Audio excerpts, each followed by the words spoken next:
So as I was setting up all of my recording equipment, I was standing in my bong. I decided to take a sniff. I'm like, smells like breakfast in here. I hear the sizzling of bacon. I think, this must be a fantasy. So I start to turn around thinking, who's cooking breakfast in my house? Creeper blows up all of my chests. I don't even know how they got in here. Anyhow, I feel like going on an absolute adventure today. I want to feel like Jack Sparrow, but without clothes, and go check out the sea. Wow, this is a nice boat. You know what boats remind me of? That I forgot a compass. God damn. You know what boats remind me of? The time that I was working at Target, 3 teenagers stole an electric cart, and I had to drive it back an entire mile. Yes, this actually happened. My boss comes running up to me. I mean, full sprint. I thought this man was NFL defense and I was about to have broken limbs. I have never in my entire life seen a human scale an entire Target building in 8 steps. So after 2 seconds of sprinting, this man is out of breath and he goes, Nunsu, Nunsu, somebody stole the handicap cart.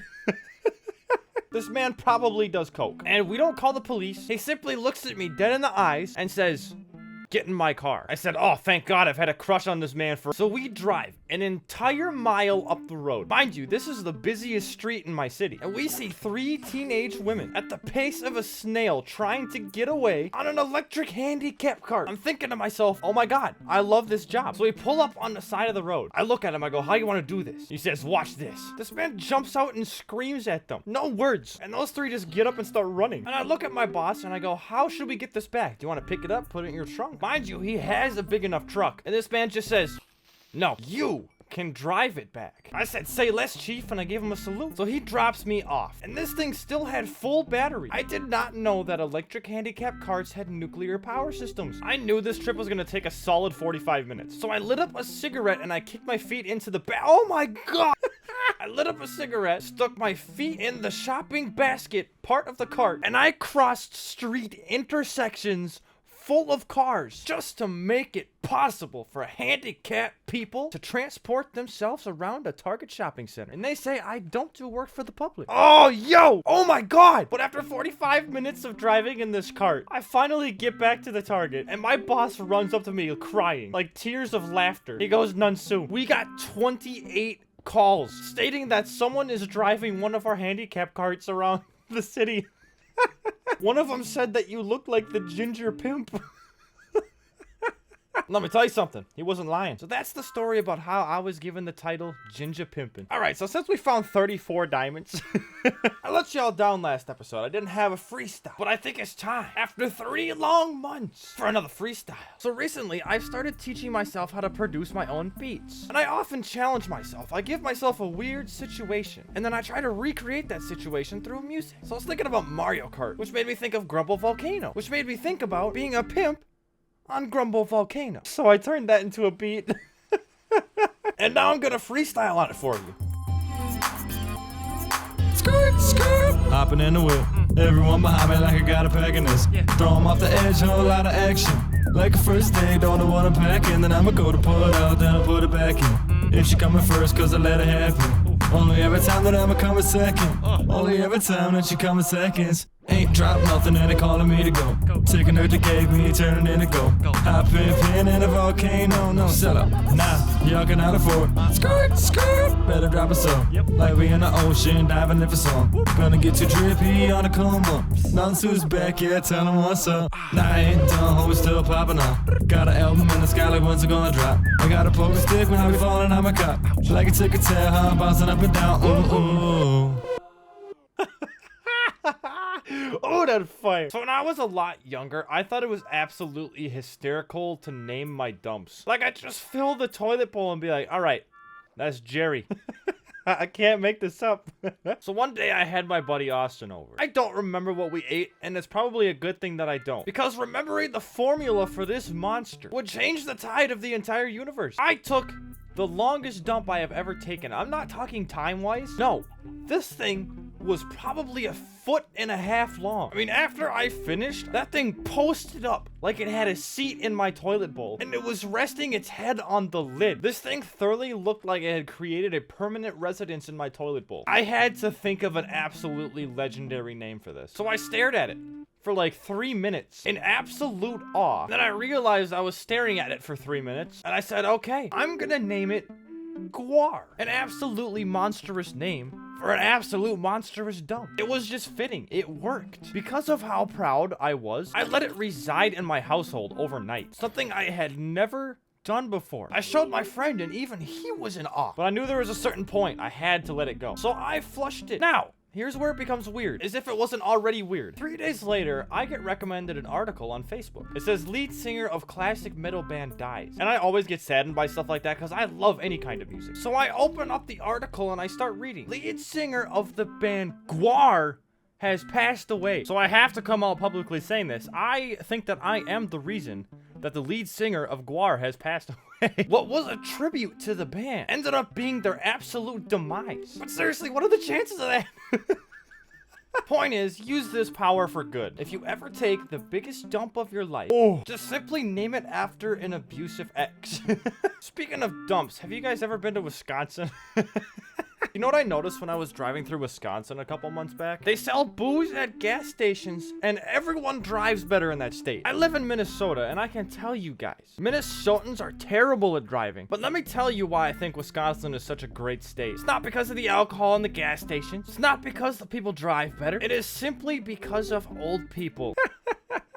3 years ago, I went on a trip with a couple of friends. It was kind of like a double date scenario. I had my girlfriend at the time, and my best friend had her boyfriend at the time. And we went out to this cabin in the middle of nowhere in Wisconsin. Now, this cabin had some neighbors, like 2 miles away. We went to go visit them on a go-kart. We pull up to this house. I walk in the door, and the first thing that this strange old lady says to me is, "Would you like this Christmas thong?" I don't even think she finished her sentence before I said, "Absolutely, yes, please." I still have it to this day. Just a thong that says ho ho ho on it with a picture of Santa Claus. We don't want to talk about how much I wear it because that number is creeping towards 3 digits. But anyways, they're very nice people, just a little bit weird. I thought the only person home there was this old lady. Now, my girlfriend at the time needed to take a dump. So she asks where the bathroom is and they direct her down the hall to the right. Which one of y'all planted a tree in front of both your... So she goes into the bathroom, comes out 2 minutes later, more red than a used tampon. I mean, this woman looked like she was gonna pass out from embarrassment. And I go, "What just happened to you?" She pulls me outside and says, "I found her husband." And I went, "What?" This man was in the bathtub taking a bubble bath and she didn't realize it until halfway through her dump. Oh, is that all? No. He didn't say anything. The curtain was mostly closed, and he was just peeking out, just watching. She was sitting there probably pushing out a mean one, and homie's just sitting in a pile of bubbles. And let me tell you something, ladies and gentlemen. I am still, to this day, 90% certain that she was so traumatized that she stopped talking to all of us. Like, I still haven't heard from her to this day. And that is why I love Wisconsin.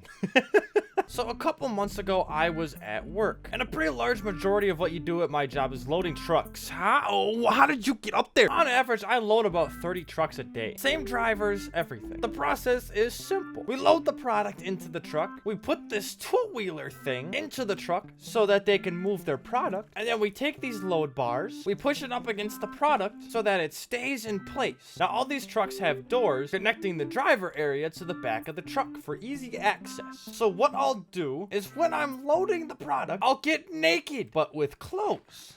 And then I'll move the two-wheeler right to the door and I'll lock it down with the load bar. So it's literally not movable. And then I'll put the product in the truck. And then I'll move it when I'm done with the truck. Now, I opened the truck right as one of the drivers got there this day. Grumpy old man. Wrinkly scrote, the whole 9 yards. You know what I'm talking about. There's no introduction. There's no hi. He legitimately screams at me. He goes, "Stop blocking the door with the two-wheelers." And I went, "Oh." As soon as he left, I loaded his truck next. Took the two-wheeler, pushed it against the back of the door, strapped it with all 3 load bars in the truck. Then I went and took the load bars from the other trucks and I strapped it down with 11. Then I went to all 29 other trucks, moved all of the two-wheelers out of the way, and made their trucks look very neat. All the product was inside. Since I used all the load bars to block the door in the one guy's truck, the first thing that happened when he pulled his truck out the next day was all of his product fell all over the truck. Everyone else had a good day, 100%. So I come back to work the next day, open up his truck, and right there, clear as day, is a note that just says, "Fuck you, Ginger." And now I'm a manager, so I mean, life sure does work in mysterious ways, doesn't it, Giant Ball? Oh, it's been such a long time. I can't wait to collect these grains. You know what would actually be really funny? If I started a school, I was the teacher, but I didn't know anything about what I was teaching about. Like, I just talked really confidently and everyone thought I knew what was up. Wait! That's genius. I'm gonna do Minecraft tutorials, but only on things that I don't know how to do. All right, ladies and gentlemen, today I'm gonna teach you how to take over an underwater temple. Step 1, go fishing. Step 2, forget why you went fishing. Step 3, find an ocean monument. Step 4, forget literally everything you had back at the house. Step 5, remember that you're a dementia patient. Step 2. Step 6, realize you're a terrible person. Step 7, let's get some potions. Ain't nothing like drinking a water porcupine. Another potion. Step 8, find your way back to the temple, like I do with the Shirley Temple. I like alcohol. Step 9, find the entrance. Drink the potions. Ah! All right, we gotta find the big dude. It's like a maze in here. How do people do this? Oh, I found him. There he is. Oh my god, why does he have so much health? I found another big one. 2 down, baby. All right, we still have to find one more. Step 10, struggle. I can't find it. Need another potion. All right, we either have to find our way out or we have to find the last one in 7 minutes. This turned from a funny idea to pure anxiety. I've literally been swimming around this place for like 12 fucking minutes. Step 11, realize that your potion is completely gone. Ah! Son of a fuck! So basically, yeah, that's how you take over an yeah. I just realized I had all of my netherite armor. See, now I'm really sad. My sister sent me this advertisement she got for the depression stick. Why be happy when you can be sad? The entire time I was looking at this website, I thought they had successfully made a vape that can make you sad just from hitting it. The flavors are citrus sadness, melancholy menthol, bubble glum, and disappointment. Tell you what, I'm feeling a lot of disappointment right now. I don't even need the depression stick. I'm sad enough as is right now. Well, feel free to join me in the next video where my tutorial will be how to give a female an orgasm.